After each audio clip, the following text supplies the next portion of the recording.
Oi, amigos do podcast Minha Araras. Novamente nos encontrando. Isso é muito bom. É bom quando a gente está se encontrando, né? E hoje eu quero encontrar aqui, estou encontrando o meu convidado especial, Breno Cortella. Ô, Breno, que prazer ter você aqui, rapaz. Prazer é meu, Gil. Muito honrado. Prazer enorme. Eu que conheci você de vereador jovem. Rapaz. Verdade. Quantos anos você tem quando era vereador jovem? Já faz tempo, né? A Câmara Jovem ela começou no ano de 2002. 2002. Eu tinha 16 anos. Foi o presidente, né? Fui o primeiro presidente lá quando, né, a iniciativa lá era o então secretário administrativo, Pedro Pessotto Filho. Pedro Pessotto. Na gestão do presidente Irineu Marreto. E ali começou em 2002 e foi quando a gente se conheceu mesmo. E até hoje tem a Câmara Jovem, né? Tem a Câmara Jovem. Na pandemia deu uma parada, mas já o ano passado até foi uma iniciativa muito, muito presente ali. Quem ficou muito próxima da Câmara Jovem foi a vereadora Ana Júlia Casagrande. Sim. Então ela fez um esforço muito grande para retomar, inclusive porque ela também foi vereadora jovem. Sim, me lembro. Então ela bem depois de mim, porque ela é mais jovem que eu, mas ela foi também da Câmara Jovem e ela fez atividades para retomar. Então retomou mais assim no ano passado, eu acredito em 2022.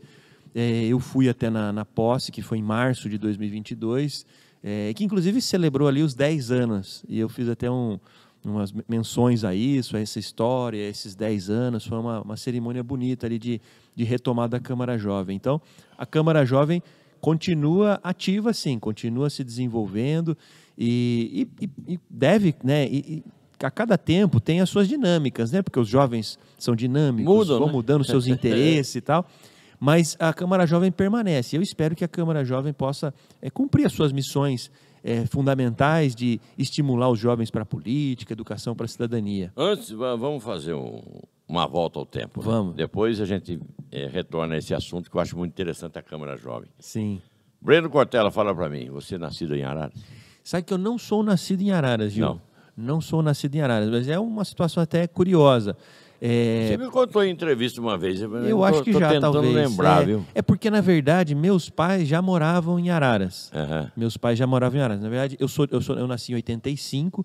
Meu pai veio para Araras em 80, 81, logo depois que ele se formou engenheiro agrônomo. E depois se casaram e eu nasci em 85. Mas meu pai, na época, ele trabalhava numa multinacional e também tinha uma médica que, inclusive, fez o parto de vários primos meus e também até meu tio, e que era em São Paulo, que faleceu, inclusive. Ela viveu por muitos anos, a doutora Nilva Landi. E aí, como tinha essa possibilidade, tinha a doutora Nilva Landi lá em São Paulo, e também tinha o convênio médico do meu pai que permitia isso, tanto eu como minha irmã, depois que minha irmã é mais nova do que eu, mas nós já morávamos aqui, minha mãe foi para fazer o parto lá em São Paulo. Então, eu sou natural de São Paulo. Porque é registrado lá, né? Você nasceu lá, né? Mas você sabe que agora mudou isso. Pode mudar. Alguns anos atrás, na minha época não, mas acho que faz uns 5 anos, que agora pode escolher tanto a cidade onde efetivamente foi feito o parto, como a cidade de residência dos pais. Sim. Então, se fosse hoje, digamos assim, já com essa nova lei, eu poderia ter sido registrado como natural de Araras, porque a residência dos meus pais era Araras. E você não precisava de título de cidadão ararense. Não precisava.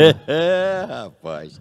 Bom, você nasceu em 85, 85. Rapaz, eu me casei em 85. Viu só? Caramba. Faz tempo. Faz tempo.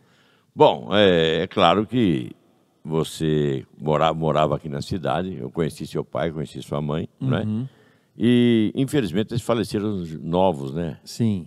E como é que você enfrentou isso, Breno, jovem ainda, perdendo os pais, rapaz? Embora meu pai faleceu, eu já estava com uma certa idade, apesar de não ser plenamente assim, numa idade avançada, né? Mas eu já era adulto, né? Embora jovem ainda. Meu pai faleceu em 2006, né? Eu já era vereador, né? Meu pai acompanhou, eu estava no meu 2º ano de vereador, né? Então, meu pai tinha 49 anos. Ele acabou tendo um AVC hemorrágico, ficou 15 dias internado e acabou falecendo. E sua mãe era dentista? Minha mãe era dentista. E aí, enfim, meu pai faleceu, segui com a minha mãe, morando aqui. Minha irmã já morava fora na época. Enfim, eu já estava com as atividades de vereador, né? Foi uma fase, claro, difícil, né?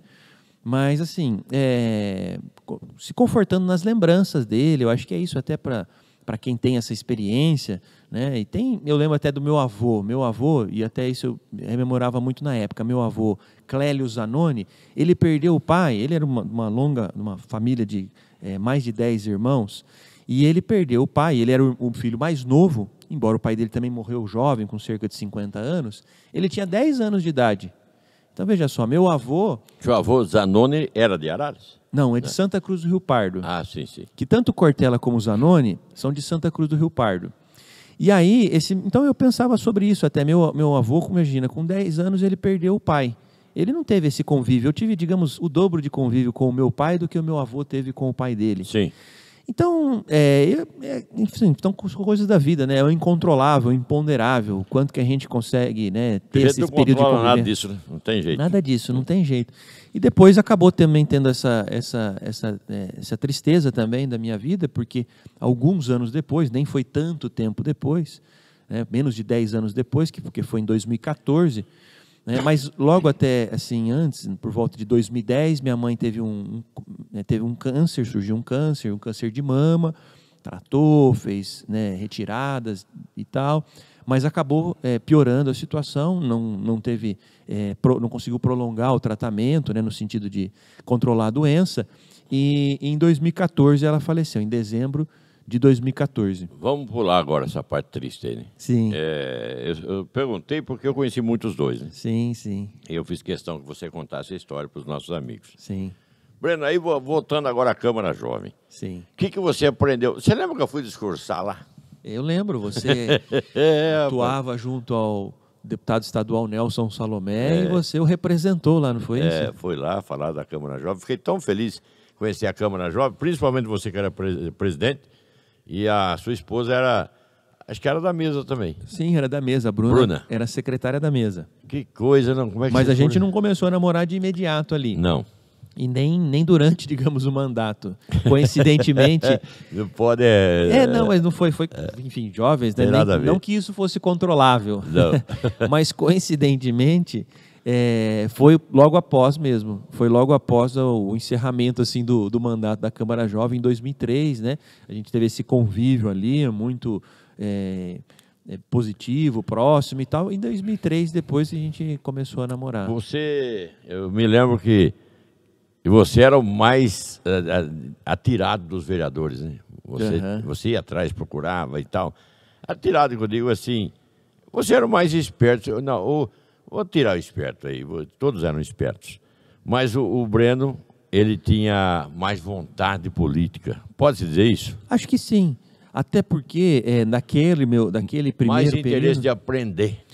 E talvez eu já tivesse, diferente de alguns lá, mais engajado, assim, porque mais ativo politicamente, e talvez isso tenha a ver até com a minha formação, com os espaços que eu também tive oportunidade.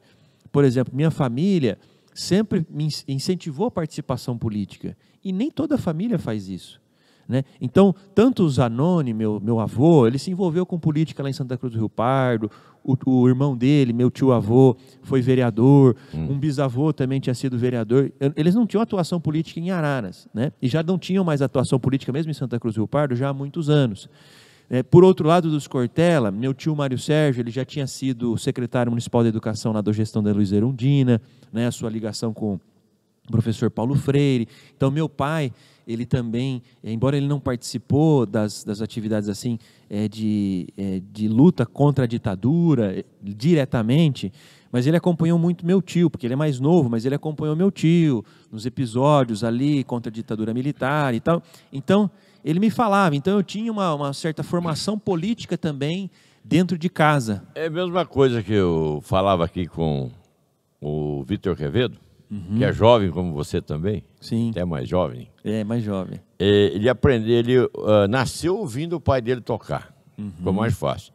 O seu pai acompanhou o seu tio falando brigando contra a ditadura, digamos assim. Sim, sim. Então, acaba aprendendo. E você acha que ouviu o seu pai também, não foi? Foi, eu ouvi isso. Então, eu ouvia meu pai contando das coisas, né? Embora ele não participou diretamente, mas das repressões, das passeatas. Então, eu nunca tive assim um afastamento da política. E na escola mesmo, com professores, bons professores, eu tive essa oportunidade de ter bons professores de história, de geografia, e que isso começou a despertar. Então, quando eu comecei a querer participar no Grêmio Estudantil da escola, fundar o Grêmio Estudantil da escola, eu fui incentivado, que isso foi antes até da Câmara Jovem. E a escola também incentivou, os professores também. Então, era uma formação também propícia para que eu, quando eu cheguei ali na Câmara Jovem, eu já era, inclusive, filiado a partido político. Eu já estava militando na juventude partidária. Então, eu já tinha uma formação, né? Eu já tinha uma articulação. Então, isso facilitou mesmo. E eu tentei também transmitir isso para os vereadores jovens que ali estavam. Os vereadores jovens da sua época aprenderam muito com você. E eu aprendi muito com eles, foi uma interação muito positiva. Foi legal. Gostei. Bom, eu acompanhava para e passo, né? E ali ainda, aquilo abriu, né? Porque daí eu tive ali um contato com a própria Câmara, com os vereadores, o próprio Irineu Marreto e outros vereadores ali, o Núci, enfim, vários outros vereadores daquela legislatura, e também com o seu Pedro Pessotto Filho, que ali ele ficava no dia a dia ali, contando histórias da época dele, de Milton Severino, de quando ele foi vereador, nos corrigindo, nos dando sugestões. Às vezes a gente discordava. Isso é normal, né? Choque de gerações também, né? Normal. Então, era muito interessante e assim também isso me desenvolveu bastante. Você foi eleito vereador, não jovem, né? O vereador. Sim. O vereador jovem, para mim, é um vereador também, porque eles faziam um trabalho, eu acompanhei muito. E quando trabalhei lá, eu sentia a vontade de cada um fazer os projetos e às vezes ajudava, né? Isso é muito importante. Mas você foi eleito vereador oficial em que ano? Aí a Câmara Jovem, veja, a Câmara Jovem foi criada em 2002, encerrou o mandato em 2003. Aí em 2004, daí eu tinha concluído o ensino médio e estava iniciando a faculdade de Direito. Aliás, eu fiz um semestre de Direito no Mackenzie, em São Paulo.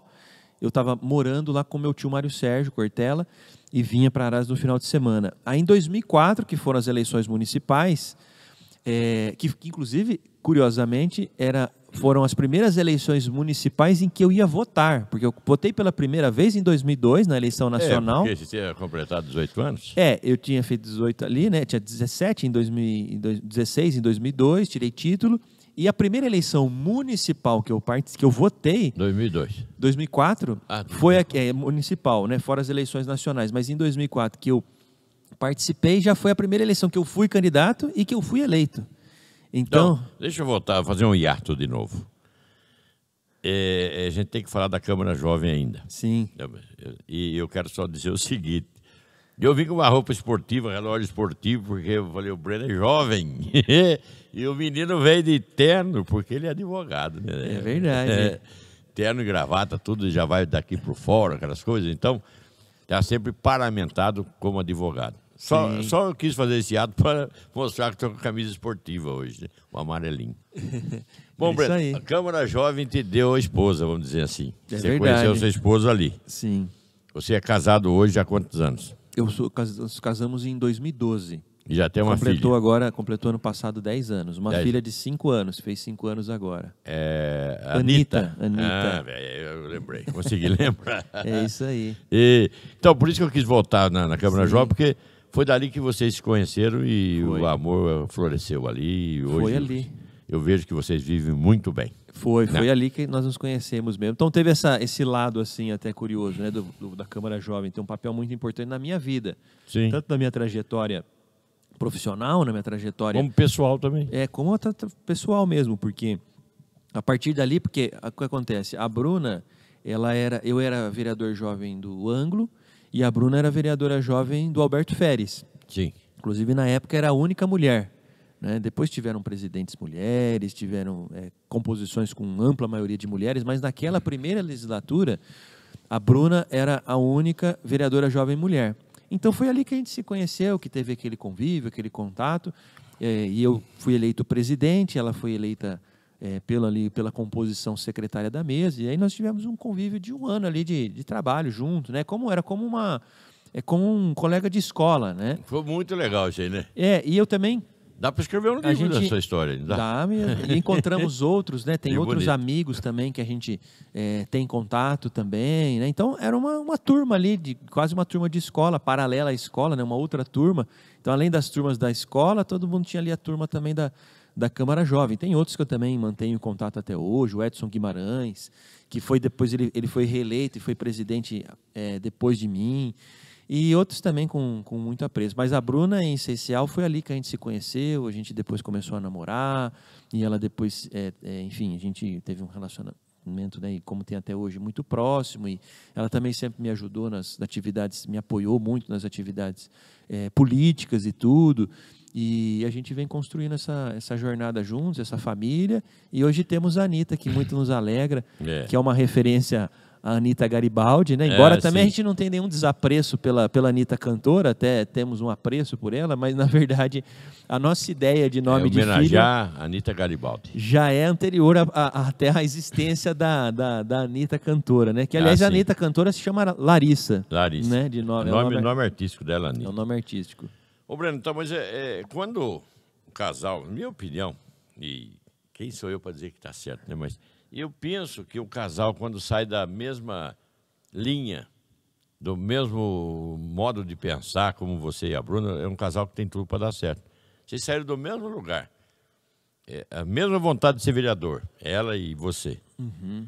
E não há choque, porque quando há uma discrepância, uma diferença muito grande de cultura, de pensamentos e até de política, sim, às vezes existe algum atrito. Vocês não, né? Sim, isso facilita mesmo. Facilitou bastante, acho. Claro que tanto eu como ela estávamos numa fase de formação mesmo, né? Porque era saindo ali da adolescência, iniciando a trajetória de vida, fazendo as suas escolhas, definindo, por exemplo, a faculdade, o que ia fazer. A Bruna seguiu para o caminho da economia.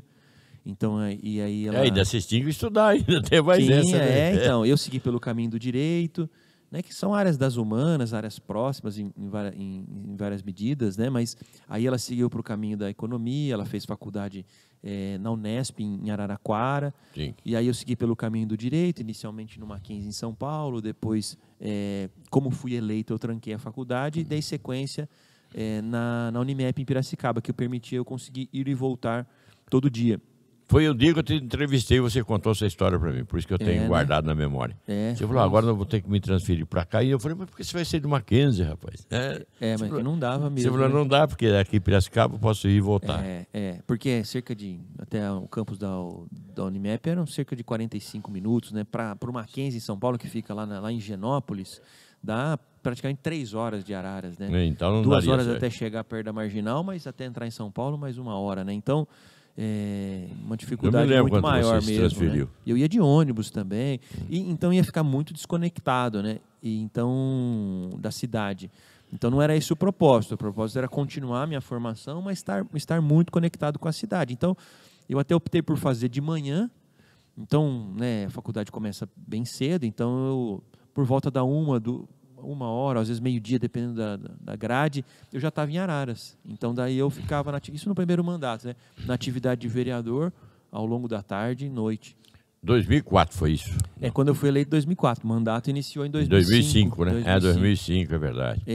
Bom, aí foi o primeiro mandato. Meu tio me seu. incentivou muito, né? Porque muita gente também achava, não, mas você vai trancar a faculdade. Até tinha um primo, que ele tem esse primo, né? Que ele é defensor público, hoje lá em São Paulo, né? Numa carreira concursado, uma carreira muito importante, jurídica muito importante, e ele falava, mas Breno, será e tal, mas meu tio Mário Sérgio foi um dos incentivadores, e até, digamos assim, comprou uma briga com a família, assim, né? Ele falou, não, eu estava lá morando com ele, né? Ele falou, não, você vai sim, disputa a eleição, não tem problema, você vai trancar um semestre, porque eu tranquei aquele segundo semestre, tranca o segundo semestre, se você não for eleito, você volta, você teve essa experiência, e tudo bem, vai ser uma experiência para a sua vida, vai ser positivo. Então eu devo muito ao tio Mário, porque ele foi muito incentivador. Eu vou chegar na história depois com ele, viu? E aí no fim eu fui eleito, né?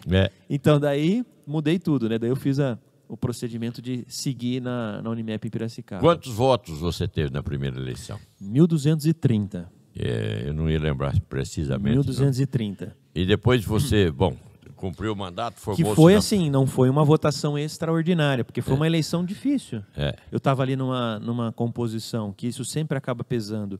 Aliás, era a primeira eleição que foram com 11 vereadores. Foi aquela primeira 17, eleição. Foi a primeira. Inclusive, foi aquela eleição, não sei se você se lembra, em que teve que cortar no meio, no começo do ano, ia ser 17, aí meses antes da eleição, o STF decide pela redução de número de vereadores em todo o Brasil. Então, teve muitos candidatos até do PT, na época, de todos os partidos, que tiveram que ser cortados. Então, os partidos tiveram que enxugar as chapas. Então, já foi ali o primeiro filtro. O primeiro corte. O primeiro corte. E eu, enfim, disputei ali uma eleição bastante disputada, já com 11 cadeiras somente, uma primeira eleição. E eu estava o PT, na época, não tinha coligação nenhuma. Então, o PT estava disputando sozinho, Sim. sem coligação, com o Dr. Brambila, candidato a prefeito, quando ele tinha recém-rompido com o prefeito Meneghetti, ele era vice do Meneghetti, rompeu. Então, era uma disputa também difícil ali, o contexto. E o PT fez só uma vaga, e aí eu acabei sendo mais votado do PT, né, e fui eleito nessa vaga. Foi então, o primeiro mandato, né? Foi meu primeiro mandato. E aí o prefeito continuou sendo o Meneghetti. O prefeito Meneghetti foi reeleito. E eu me colocava no campo da oposição ao prefeito Meneghetti. Eu me lembro que era oposição. Isso. Uma oposição inteligente você sempre foi. Nós buscamos sempre fazer Tanto é que você tem uma amizade grande com o prefeito também, né? Com quem? Com o Meneghetti. Faz tempo que a gente não se fala, mas não chegou a ser algo assim de nenhuma ofensa pessoal. Foi no âmbito democrático, sim. Nós não saímos nenhuma situação assim de grande desconforto, pelo menos não da minha parte. Então, sim, foram embates. Até claro que é interessante, porque eu estava ali com 19 anos, meu primeiro mandato, né? Então, representando também esse grupo político, né, o Dr. Brambila, que teve esse papel tão importante na primeira eleição, porque ele que foi o candidato a prefeito, porque depende muito também da candidatura a prefeito, a eleição dos vereadores. Às vezes, no começo, os vereadores às vezes acham que não, mas aonde o vereador está influencia muito no conjunto de votos que vai definir ali a Câmara. Então, normalmente, o prefeito que é eleito, ele acaba arrastando mais vereadores. Quando o prefeito não vai bem, ele acaba tendo mais dificuldade. Então, sempre tem uma relação. O voto não é vinculado, mas isso impulsiona o voto de vereador. Automaticamente. Não tem jeito de falar de desvincular, não tem jeito. Não é. Porque tem a colinha, tem aquele movimento, o grupo político, então isso influencia muito. Bom, esse foi o primeiro mandato, foi 2005. 2005. 6, 7 e 8. 6, 7 e 8 ali. E aí, em 2008, foi aquela composição diferente. Porque aí a oposição toda ao Meneghetti se juntou, porque haviam 3 grupos, assim, digamos, que faziam oposição ao Meneghetti na época. O prefeito Luiz Carlos Meneghetti. Naquela época faziam oposição, assim, o grupo do Pedrinho Eliseu, né, o atual prefeito, e já na época, né, do grupo dos Eliseu, digamos assim, o grupo do Brambila, então o PT, e também o PSDB, que rivalizava também com o Pedro Eliseu. Era o Carleto Denardi, aquele pessoal. Que era o Carleto, né? Grigoleto. Isso. Né? Então, esses 3 grupos Varley ainda na época. Varley acho que estava vivo ainda na época. Então, esses 3 grupos se juntaram, né? E aí apoiaram, né? Informalmente, inclusive, o PT tinha uma resolução contra essa coligação. Eu mesmo, no campo interno do PT, defendia contra a coligação, mas, de um certo modo, houve uma composição ali em torno do Pedrinho, em 2008. E aí eu fui reeleito naquela eleição. Reeleito, 2008. 2008. Fui o segundo mais votado. O mais votado foi o Brambila, com mais de 7 mil votos. Eu estou tentando lembrar quando que você estava no segundo mandato, e eu fui guindado a diretor da Câmara, não queria aceitar.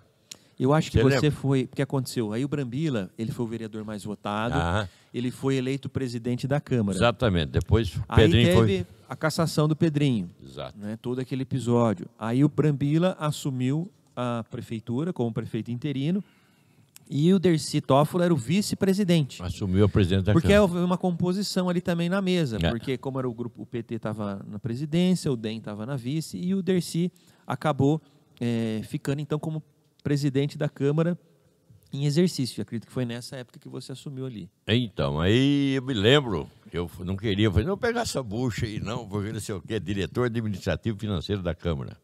O Breno falou, vai que eu te ajudo. Você lembra disso? Dá para ir mesmo. Dá, e você pode foi. tocar, e foi bem, não foi? Foi ótimo. Foi bem, né? Conseguimos algumas coisas e tal. Sim. E o jovem dando um conselho pro mais velho, que bonito foi isso aí, né? Lá. Eu gostei, cara. Eu fico honrado, fico honrado.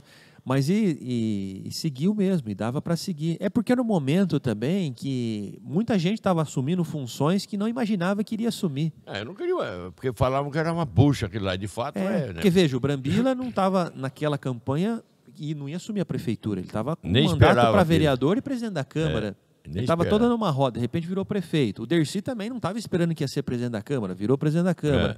Quem estava no grupo ali do Dercy, que era o seu caso, também achava que ia ali assessorar um vereador e tudo. Né? E de repente estava ali com a gestão da Câmara. Eu também estava ali para desempenhar o meu mandato de vereador e tudo mais, mas não saberia que ia ter um protagonismo, porque eu passei também a ser o líder da bancada ali na Câmara.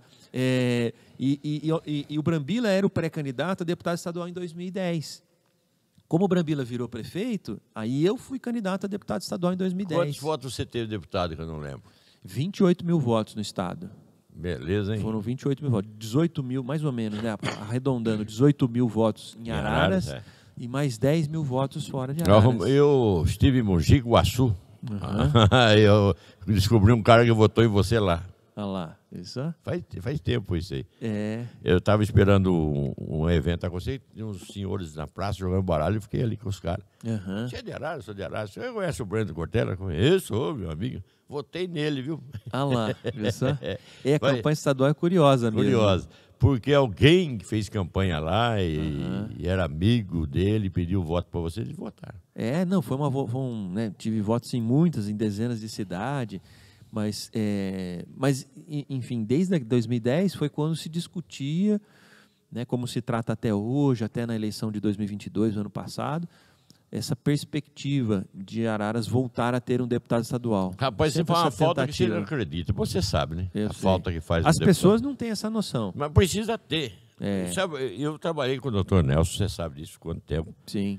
E quando o deputado está lá junto ao governador, tem... Por exemplo, meia dúzia de viaturas para a cidade e tal, mais 4 para outra. Se não tiver o deputado lá, ele pula a cidade. Sim. Entendeu? Agora o deputado da cidade diz, não, e a minha cidade, o governador, como é que fica? Sim. Então, você sabe muito bem disso. Tem sido difícil.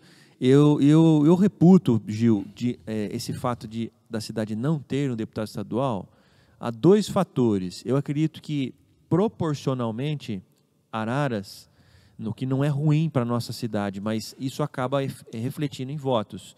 Proporcionalmente, eu acredito que Araras tem um menor número de eleitores hoje do que tinha há 20 anos atrás. Então, outras cidades, digamos, cresceram em número de eleitores, de população, e Araras passou a representar uma fatia menor do estado de São Paulo. Então, isso cria uma dificuldade. E a segunda dificuldade, que eu acho que é maior ainda, é a dispersão partidária. E a vaidade de cada um querer. Então, mas você imagina, naquela época, por exemplo, no começo ali, quando inclusive Araras chegou a ter 2 deputados estaduais, Tonico Ramos, Benedito Campos e tal, né, ao mesmo tempo. Os partidos, eles se organizavam regionalmente, então tinha não só voto em Araras, mas tinha voto em Araras, tinha muito voto em Leme, muito voto em Conchal. O doutor é assim. Então, muito voto nas cidades da região. Só que hoje o que acontece? Como tem muitos partidos e todos os partidos querem lançar um monte de candidato, sai um monte de candidato, não só em Araras, mas sai um monte de candidato toda cidade em Leme, sai um monte de candidato em Conchal, sai um monte de candidato em Cordeirópolis. Então, dispersa no estado inteiro o voto. Então, fica difícil para um ararense concentrar, que eu tentei, né, que fui mais votado naquela época. Depois também em 2014, a dona Elaine Brambila, hoje vereadora Elaine Brambila, também tentou em 2014. Estou dizendo quem foi mais votado, foi ela, né, na cidade. Né? Depois, em 2018, o doutor Brambila, ex-prefeito, também tentou, e o ano passado, o doutor Aguinaldo Piscopo. Mas se você pegar as votações... É mais ou menos aquilo. Não consegue não passar muito, né? Porque o Brambila teve, acho que um pouco mais ali, também vai aumentando a população proporcionalmente, né? Mas para romper uma barreira, assim, para ter 50 mil votos, que é mais ou menos o necessário, sim, fica difícil. Então, às vezes, chega ali nos 30, 35, né? Quem começou, na verdade, com essa disputa lá atrás, né, de também, em 2006, antes de mim, né, antes de eu ser em 2010, 2006 e 2002, o Salvador Brambila também, né, fez essa disputa, o Brambilinha. Né? Então, mas em que 2002 foi ali, ele disputou ainda com o Salomé, que foi quando parou de ter deputado, né? Porque eu acho que o último ano do Salomé foi 2002, né? Porque ele mudou de partido. Se tivesse ficado no partido, estaria eleito. Ele foi para o PSDB, acompanhando o Geraldo Alckmin, saiu do PL, né? Foi oitavo PL.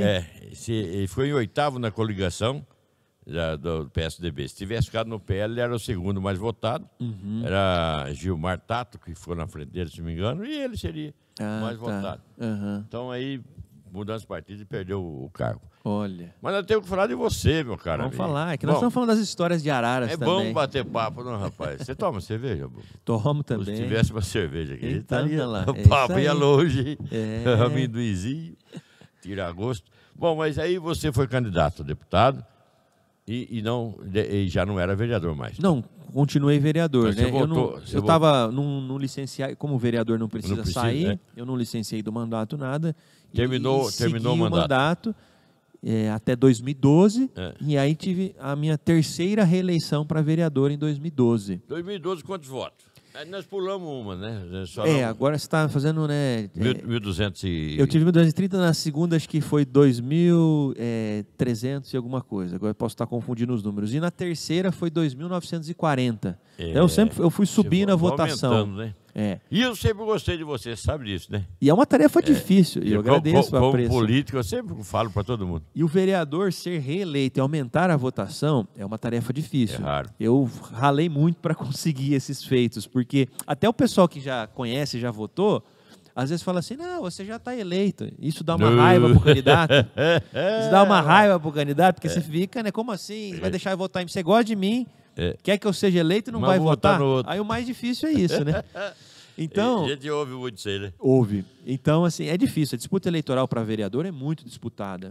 Falando nisso, você é a favor a 17 vereadores aqui em Araras? Eu penso que não.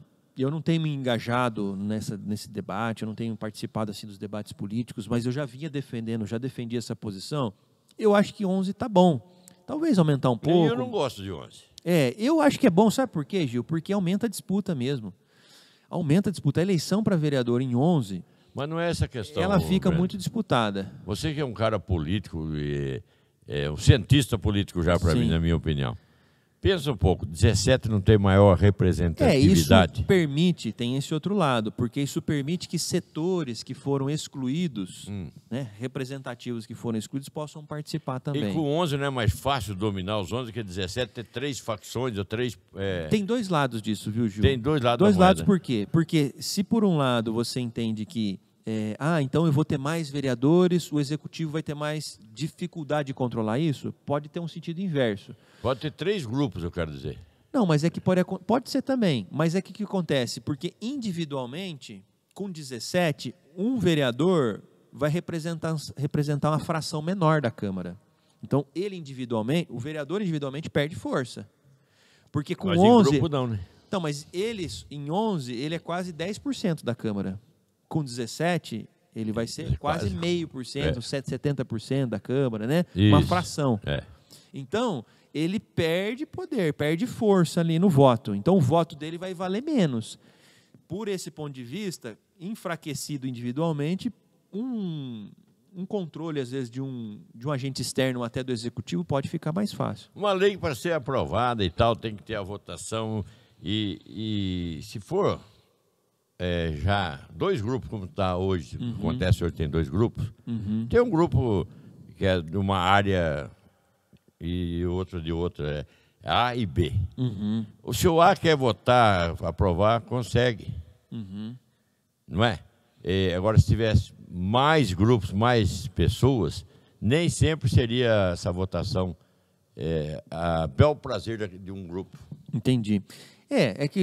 O que às vezes gera essa impressão. Por isso que eu estou perguntando, se é cientista político. Eu estou entendendo. Juntou 6 ali, já bloca e já resolve tudo, isso.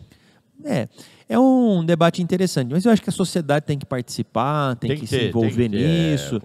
E eu acredito também que a Câmara passou um período, não agora 2021, 2022, mas um período anterior de enfraquecimento do Legislativo na nossa cidade.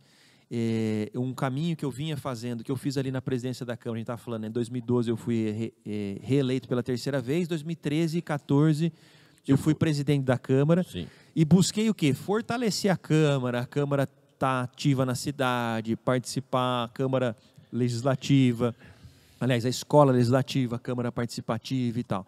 E alguns que a Magda que me sucedeu, ela deu sequência, mas daí a cidade viveu outras turbulências, outras gestões ali da presidência da Câmara que não focaram nisso, focaram só em economizar recursos. E aí a Câmara se retraiu. Aí o presidente Rodrigo, em 2021, ele buscou voltar, embora estava no período da pandemia.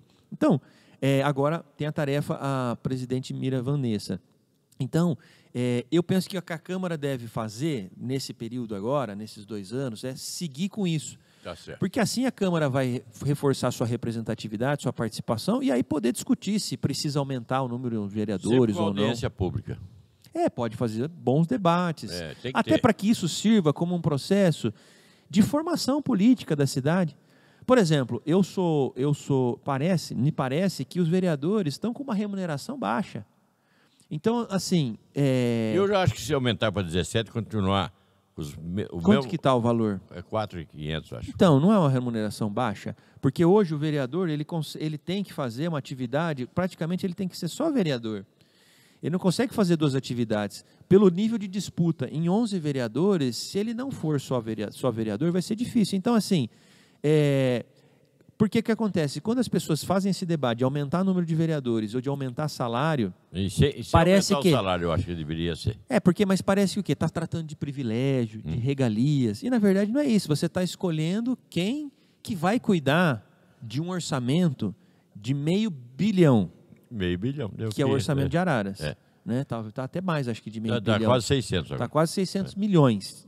Então, assim, você vai escolher 11 pessoas para cuidar do orçamento de $500 bilhão. E aí, como que você vai remunerar essas pessoas? Então, assim, R$4.000. Atividades na indústria de Araras remuneram mais do que isso. Claro. Na indústria. Não só na Sem indústria. falar da atividade financeira, bancária, Nossa. Né, que tem remunerações maiores do que isso. Mas, Breno, vamos falar mais de você agora, senão eu não consigo terminar a sua história, rapaz. Ei, garoto. Fico feliz de ver você, cara. Bom, aí você foi presidente da Câmara, tudo aí, eu já acompanhei, já tá. Bom, eu acompanho a Câmara desde 89. Quase todos os dias. Eu fui contratado em 89 para ser o jornalista responsável pela Loma. 80, pode ver que está meu registro lá. Ah lá. E eu tive o prazer de ter participado da Loma, Lei Orgânica do Município de Araras. Sim, né, que rege até hoje, só Sim. que foram adaptando, né? Sim, fazendo emendas, mas a versão original é aquela mesma. Até na época que o Dercy era presidente, foi lançada uma nova, com uma capa diferente e tal. Bom, você foi vice-candidato a vice? Não cheguei a ser vice. Em 2004, até é muito curioso isso. Em 2004... Mas eu tenho na mente que você foi, cara. Não fui, porque eu fui candidato em eleições... Foram 5 eleições que eu disputei. Aliás, em 2004, eu não fui candidato a vice. O Dr. Brambila queria que eu fosse... Pretendia até que eu fosse vice dele, porque era jovem e tal. Mas para ser candidato a prefeito ou vice-prefeito, precisa ter 21 anos. E eu tinha 19. É verdade. Então essa foi uma das razões que eu não fui candidato a vice-prefeito. Escutou aí? Tá em 2004. Né? E que possibilitou... Não que eu fosse... Talvez eu seria o candidato a vice. Mas eu fui descartado de plano dentre os nomes ali que foram colocados. Já descartou você por que idade? Por causa da idade. Né? Eu falei, não posso, eu tenho 19, eu preciso ter, então, né, foi para outro. Né? E eu fiquei na chapa de vereadores. Mas eu não fui, porque eu fui candidato em 2004 a vereador, 2008 a reeleição de vereador. Aí em 2010, no meio do mandato de vereador, candidato a deputado estadual. Depois, em 2012, candidato a vereador, na terceira e última eleição que eu disputei para vereador. E em 2016, candidato a prefeito. Então foram essas 5 eleições que eu disputei. Mas vice não, mas prefeito vice você não. Foi candidato. Aí fui candidato a prefeito em 2016, que foi minha última disputa eleitoral. E aí você parou. E aí eu dei um tempo na atividade político-partidária, até nem desde 2017. Quem ganhou a eleição quando você disputou o prefeito? Em 2016 foi Pedrinho. Pedrinho. Que daí depois ele acabou também sendo cassado. Como eu disse na campanha, ele e o grupo dele vai dizer que não, mas que não se sabia e tal, mas eu estou aqui defendendo o que eu disse na campanha de 2016. Eu me lembro. Então, estou rememorando o que eu disse. Né? Nós dizíamos na campanha que ele não poderia. Né? Agora o vice. E aí ele acabou sendo cassado, e aí teve eleição suplementar em 2018, aí eu já não participei, mas assim, só para relembrar a história, daí foi eleito o Júnior Franco, que eles romperam, e depois ele foi eleito agora, em 2020. O seu vice era o... Meu vice, com muita satisfação e honra, era o Nelsinho Barbosa. Foi algo muito... Coisa rara de ver o vice mais velho do que o candidato prefeito. E foi o Nelsinho é uma pessoa incrível. Nossa, eu gosto mais do Nelsinho. E eu tinha um relacionamento com ele até no meu primeiro mandato, um relacionamento de embates. Porque ele era do grupo do ex-prefeito, da época prefeito Meneghetti, e eu era da oposição, então a gente tinha embates ali na Câmara. Mas não briga, né? E depois ele, inclusive, chegou a ser candidato a deputado também. Federal. A federal em 2006. E depois ele deu uma diminuída na atividade eleitoral, não foi mais candidato a vereador, e aí ele teve um papel muito importante ali na gestão, na área da saúde, como ele sempre teve, mas na gestão do prefeito Brambila. O prefeito Brambila deu muito espaço ali para ele, na área da ouvidoria, enfim, ser um resolvedor de problemas gerais. Ele resolve o problema até hoje, resolvido os outros partidos. E ele foi muito aproveitado ali nessa função, né? E ali, já naquele momento, colaborando com a gestão do Brambila, do ex-prefeito Brambila, a gente se aproximou também e tudo, e depois foi uma feliz construção ali do próprio prefeito Brambila, que estava encerrando o mandato, daquele grupo político, porque eu era mais jovem, o Nelsinho representava também, ele é mais velho, né, um negro, uma pessoa mais experiente, também segmento religioso evangélico. Pessoa bondosa. Pessoa muito boa, muito querida. Então ali a chapa foi uma ótima composição, eu tenho muita satisfação de ter disputado aquela eleição com o Nelsinho Barbosa de vice, foi uma dupla muito bacana. Não fosse o Pedrinho do outro lado, você teria sido prefeito.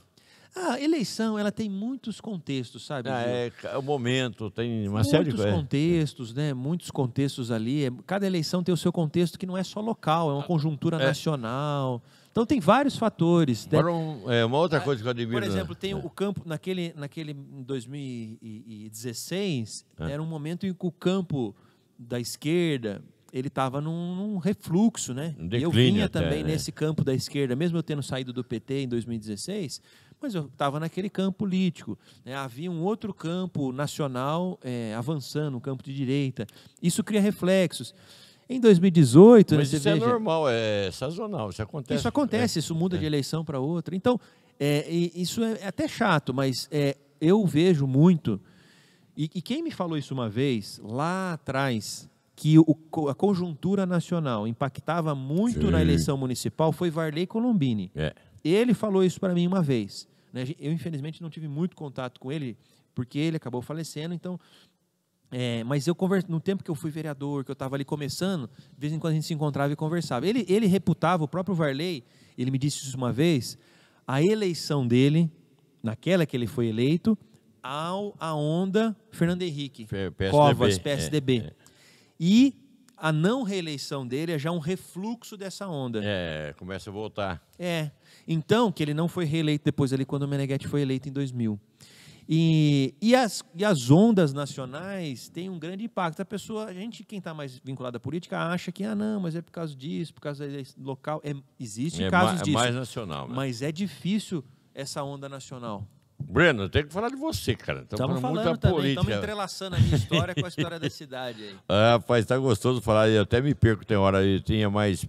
Bom, e seu tio, aliás, você precisa convidar seu tio para vir aqui comigo, viu? Vem sim, a gente agenda e vem. Eu tive a oportunidade, felicidade de entrevistá-lo, as 3 ou 4 vezes que você, na oportunidade que ele vinha à sua casa, você me chamava e ia lá, né? Foi mesmo, ele veio e fez algumas palestras aqui. como a gente fez palestras solidárias, né? Como ele me presenteava com isso, então a gente fazia arrecadação.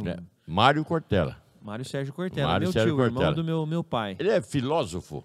Filósofo, é isso assim que se identifica, né? Professor de carreira, né? Professor universitário, mas filósofo, sim. E filósofo, formado em filosofia. E eu acho que ele é teólogo também, porque ele fala de religião com uma propriedade.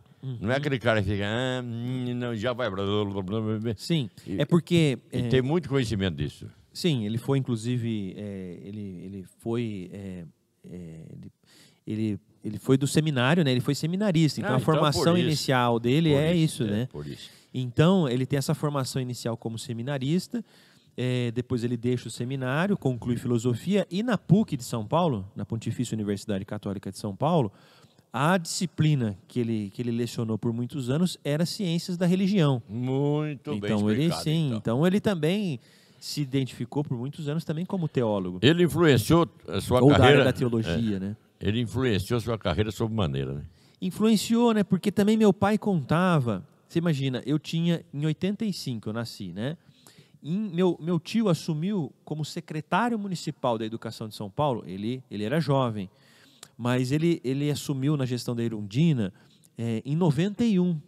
Então eu tinha ali os 6 anos, 7 anos. E era um orgulho para a família, né? E era uma coisa assim, ele era o secretário de Educação da capital, da cidade de São Paulo. Então, assim, meu pai contava essas coisas, então meu pai explicava. Não, ele é secretário de Educação. Eu não entendia muito, às vezes até confundia os termos, né? Mas ele contava isso, então isso me chamava atenção. E meu tio tinha um envolvimento partidário também na época, político. Em 2004, quando eu fui ser candidato, ele foi, mas ele acabou seguindo, depois ele desfiliou também e tal, deixou a militância partidária. Mas até, por exemplo, 2004, quando eu fui ser candidato a vereador aqui, ele vinha ainda sendo cogitado, depois ainda teve algumas vezes, mas em 2004 foi a eleição de prefeita da Marta Suplicy. Sim. Isso foi público, então é possível ser dito, ele foi insistentemente convidado pela Marta, quando candidata e pelo grupo ali, para ele ser o candidato a vice da Marta. Sim. E aí ele foi um dos grandes momentos assim que ele decidiu que ele não queria, que ele queria até minha avó, mãe dele, estava já idosa, mais doente e tal, e ele decidiu seguir pelo caminho das palestras, da universidade, e não quis mais seguir na atividade. Ele acabou nunca sendo candidato. E aí que ele não foi. Mas isso sempre me influenciou, né? A influência da esquerda foi por ele? Também. Você foi embora candidato ele nunca... esquerda. Você é de esquerda até hoje? Sim, embora ele nunca me convidou, me chamou para participar. Foi algo natural. Seguiu o pai sempre dá o exemplo para o filho seguir. O tio deu o exemplo para você seguir. Também isso. E meu pai também, assim, uma pessoa também que tinha uma visão assim crítica. E essa visão, inclusive, da saída da ditadura e tudo mais, né, da democracia. Mas isso aí tinha muita gente da direita que queria que saísse também. Sim, mas ali era o campo que a gente estava colocado, né? Você é a favor do socialismo? Sou socialista. Você é a favor? Sou socialista. Você é de esquerda? Sim, mas principalmente, Gil, que às vezes quando a gente fala nisso, em socialismo, principalmente hoje em dia, socialismo não... isso cria uma característica para as pessoas daquilo que ela entende quanto a isso, né? Então, cada um vai entender de um jeito. Não adianta a gente explicar aqui agora. Mas o principal, né, o principal que me move, o que me moveu, né, a participação política e tudo, é a transformação da sociedade. É ser anticapitalista. Eu acho que isso é essencial. No sentido de buscar um outro modo de desenvolvimento da sociedade. Nem sempre foi assim, nem sempre precisará ser assim, né? Então, as correntes de esquerda, socialistas, me representam porque buscam transformações da sociedade. Bom, transformar é uma coisa, agora transformar para o melhor é outra. Então, aí esses são os desafios. O desafio é esse, né? São os desafios. E esse é o debate, né, que, de certo modo, até no Brasil hoje está muito rebaixado, né? Está muito rebaixado, mas são visões de mundo e tudo mais. Mas, de fato, falando sobre meu tio, tem uma característica mesmo, de fato, de de ter influenciado aí depois também na própria atividade partidária. Mas eu me lembro, inclusive em 2001, foi quando eu me filiei, primeira vez no PT, e eu contei para ele que eu ia me filiar. Né? Eu falei, tio, eu entrei no site, vi e tal, vou me filiar. E aí comecei a participar aqui do Partido dos Trabalhadores aqui em Araras. E aí no PT também, o PT é um espaço também de muita formação, de aprendizado, de contato com as pessoas. E aí fui me formando, também eu ainda estava no ensino médio, depois a faculdade, né, conhecendo mais as teorias políticas e tudo mais. Araras sempre foi aversa de tal maneira, não, mas tinha alguma coisa contra o PT. O PT é difícil fazer. Depois que apareceu você, o doutor Brambila, aí sim o PT cresceu na cidade.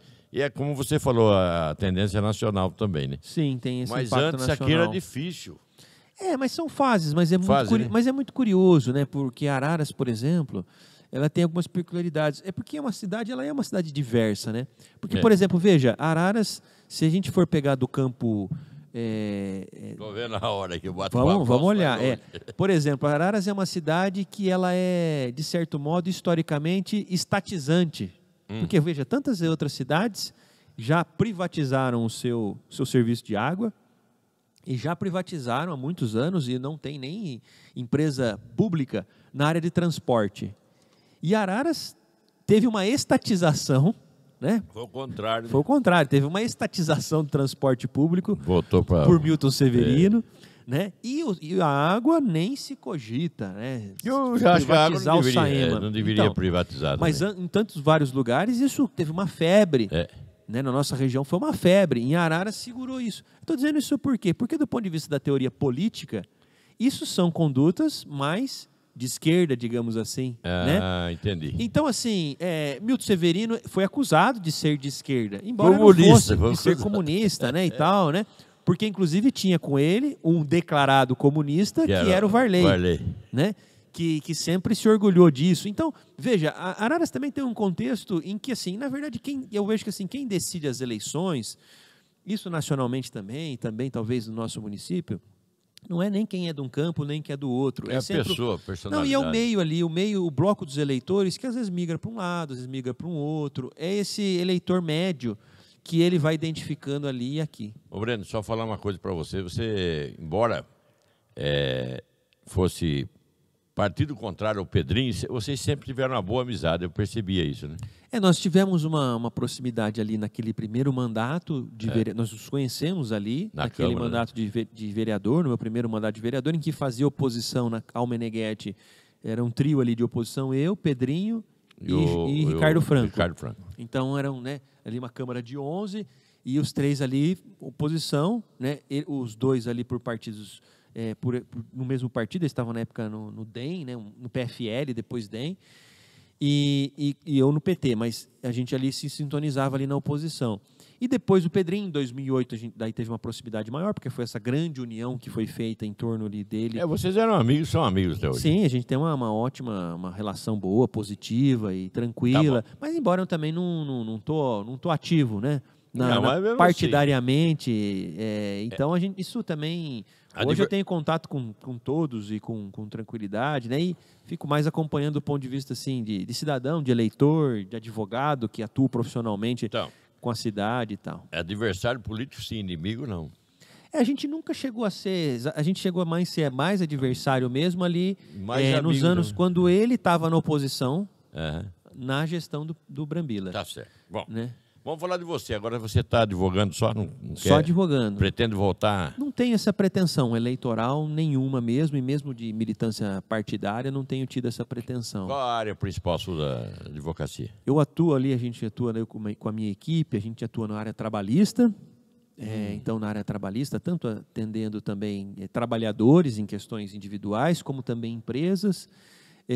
Então, na área trabalhista e também na área do direito administrativo, que é o direito relacionado ao poder público. Então, clientes na área são servidores públicos, direitos de servidores, servidor que está respondendo processo administrativo disciplinar, também agentes ou ex-agentes políticos que possam estar sendo investigados em inquéritos civis do Ministério Público, respondendo ações de improbidade. Essa área do direito público e a área do direito trabalhista, são essas duas áreas. Essas áreas devem ter cliente pra caramba lá. São áreas que eu gosto. No começo, eu voltei efetivamente assim, a ficar só na advocacia em 2017, quando eu encerro um mandato de vereador, né, no ano de 2016. E aí, desde então, eu vim focando as áreas. Então, essas são as áreas foco da nossa atuação ali, essas duas áreas, e que são áreas que eu já tenho experiência na minha vida, na minha trajetória, e eu tenho isso tem me possibilitado ajudar, então, os clientes, contribuir na defesa de direitos e justiça nessas duas áreas. Muito bem. Aqui, podcast Minha Araras, Breno Cortella. O Breno, acho que nós falamos bastante, não dá mais tempo. É isso aí, eu agradeço muito. Você quer aí falar mais alguma coisa da sua vida, o que você queira? Eu agradeço muito. E se despedir do pessoal do podcast, pessoal que está te vendo aí. Eu agradeço essa oportunidade, Gil, saúdo aqui essa iniciativa aqui plural, de entrevistar pessoas da cidade, porque acaba gerando também um registro histórico. Isso vai ficar para... As pessoas contam, né? Contam o que aconteceu, resgatam e tal, e fica também, hoje estando na rede, né? Vai ficar aí por muito tempo, para o bem e para o mal, né? O que a gente o que a gente fala vai ficando. Tempo indeterminado. Então eu agradeço a oportunidade de estar aqui e também saúdo a iniciativa que eu tenho visto aí, né? Entrevistados de tantas outras pessoas aí, que é uma contribuição também.